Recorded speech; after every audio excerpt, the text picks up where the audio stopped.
Next example देखो, अभी इस एग्जांपल में क्या करना है, find whether or not the following set of vectors are linearly dependent or independent. जैसे फर्स्ट वेक्टर दिया है, देखो फर्स्ट सेट सेट दिया, वेक्टर ऑफ सेट दिया, सेट ऑफ वेक्टर्स है ना, सेट पहले सेट में कौन से मतलब सेट ऑफ वेक्टर्स, तो सेट ऑफ वेक्टर्स पहला क्या है 1 -2, एक वेक्टर है, दूसरा वेक्टर है 2 1 एंड तीसरा है 3 2, ये पूरा सेट ऑफ वेक्टर्स हो गया। और दूसरा वेक्टर दिया है ये, तो ये क्या है 1 1 1 1, दूसरा ये, तीसरा ये, सही है। और लास्ट है 0 0 0 1, कितने हैं, चार वेक्टर है दूसरे से, ये दोनों चेक करना है, एलडी है कि एलआई। एलडी मतलब लीनियरली डिपेंडेंट और लीनियरली इंडिपेंडेंट, कौन सा है उसमें दोनों में से, देखो कैसे चेक करें। To determine whether the set of vector is linearly dependent or independent, we examine if non-trivial linear combination of the vectors equal can equal the zero vector, है ना। नॉन इंडिपेंडेंट चेक करें, वो एक non trivial linear combination, जैसे ये तुमको तीन vector दिया, इसको v1 लेंगे, इसको v2 लेंगे, इसको v3 लेंगे, सही है। We are looking for scalar c1 c2 c3 not all zero such that c1 v1 plus c2 v2 plus c3 v3 equal to 0, सही है। मतलब जीरो लिखा तो भी चलता है, मतलब यहाँ पे क्या अगर ऐसे जीरो वेक्टर लिखा तो जीरो, इसी का मतलब रहता है 0,0, क्योंकि दो ही वेक्टर है, दो टपल के फॉर्म में, सही। तो दिस इज गिवन दैट, देखो v1 v2 v3 पुट करते, इसमें से दो इक्वेशन निकलेंगे, एक c1 plus 2c2 plus 3c3 equal to 0, so this can be written as a system of linear equation, ये दो इक्वेशन आ गई। दूसरा आएगा -2c2 sorry -2c1 plus c2 plus 2c3 equal to 0, ये दो इक्वेशन आ गई। अभी देखो, we have three vectors in R sphere, कितने वेक्टर है, तीन।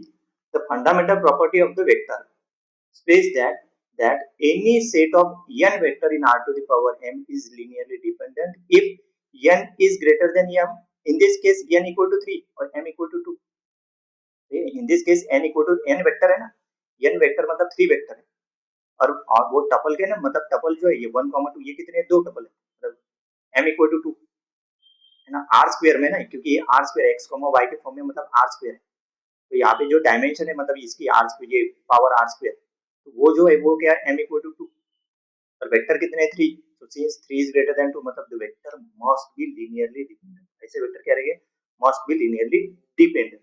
To illustrate we find the non trivial solution find करेंगे द सिस्टम ऑफ इक्वेशन, जैसे इक्वेशन 1 से c1 को क्या लिखा -2c2 -3c3, substitute this into the equation number 2, c1 की जगह c2, तो इक्वेशन क्या आ गई, ये सिंपलीफाई करने के बाद, तो सिंपलीफाई करने के बाद ये इक्वेशन आ गई, देखो 5c2 plus 8c3 equal to 0, ये देखो c1 की वैल्यू पुट कर दी इक्वेशन नंबर 2 में, कौन सा इक्वेशन, इस 2 में c1 की जगह ये पुट कर देते हैं, सिंपलीफाई किया तो 5c2 plus 8c3 equal to 0, तो c3 equal to 5 कंसीडर करो, c3 equal to 5 कंसीडर किया, तो देखो c3 equal to suppose 5 consider किया, तो we can choose any non zero values for c3, तो c3 equal to 5, तो 5 पुट कर दो इसमें, तो c2 क्या आ गया, c2 आ गया 5c2 equal to -14, मतलब c2 equal to -8, c2 -8 आ गया, तो c3 5 c2 -8 कौन से इक्वेशन में पुट करो, इक्वेशन 1 और 2 दोनों में से एक में से पुट कर दो, तो यहाँ पे पुट किया c1 इक्वल टू नहीं क्या, कौन से ये वाला इक्वेशन जो कंसीडर लिया था c1 equal to -2c2 -3c3, इसमें पुट करो c2 c3, देखो पुट करने के बाद c1 1 आ गया, अभी c1 1 c2 -8 c3 5 सजेस्ट ये इसमें पुट करो, ये जो इक्वेशन लिया ऊपर में कौन सा, ये देखो c1 1 2 c1 -2 c2 2 1 c3 3 2, इसमें c1 c2 c3 पुट करो, देखो पुट कर दिया, देखो यहाँ वेरीफाई करने के बाद राइट हैंड साइड 0 आ गया, देखो 0 1 into -2 पूरा कैलकुलेशन ऑफ 1 -2 -16 -8, क्योंकि 8 का मल्टीप्लिकेशन किया इधर माइनस के साथ, यहाँ पे देखो प्लस प्लस कर दिया 15 10, तो पूरे इसका समेशन कितना 0 0, we found that a non-trivial linear combination that result in the zero the vector is linearly dependent, clear है।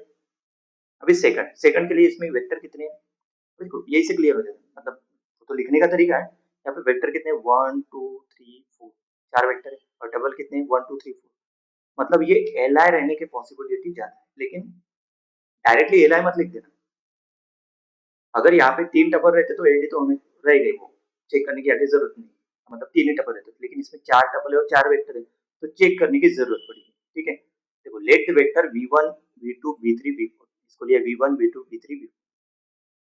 We want to find scalar c1 c2 c3 c4 such that c1 v1 plus c2 v2 plus c3 v3 plus c4 v4 equal to 0. हमेशा ये चीज याद रखो, c1 c2 find करने के लिए ये इक्वेशन का यूज करेंगे, c1 c2 c3 c4. This leads to the system of equation. जैसे देखो c1 v1 पुट कर दो, यहाँ पे v2 v3 v4 और राइट हैंड साइड 0 0 0. अभी देखो इसमें से चार इक्वेशन निकलेंगे. पहला 1 c1, इधर 0 है, इधर भी 0 है, इधर भी 0 और राइट हैंड साइड 0. दूसरा इधर 1 इंटू c1, यहाँ पे 1 इंटू c2, यहाँ पे 0, यहाँ पे 0. ये c1 plus c2 equal to 0. Then third equation c1 plus c2 plus c3. ये चार इक्वेशन कैसे क्लियर है ना, कैसे निकाले. Now we solve this system. From equation 1 we directly get c1 equal to 0. Substitute c1 है ना, c1 equal to 0, c1 equal to 0 इसमें पुट कर दिया तो c2 क्या आ गया 0, c3 भी 0, c4 भी, मतलब पूरे के पूरे c1 c2 c3 c4 0 0 आ गया. ये li की डेफिनेशन मेरे YouTube चैनल पे दिया है.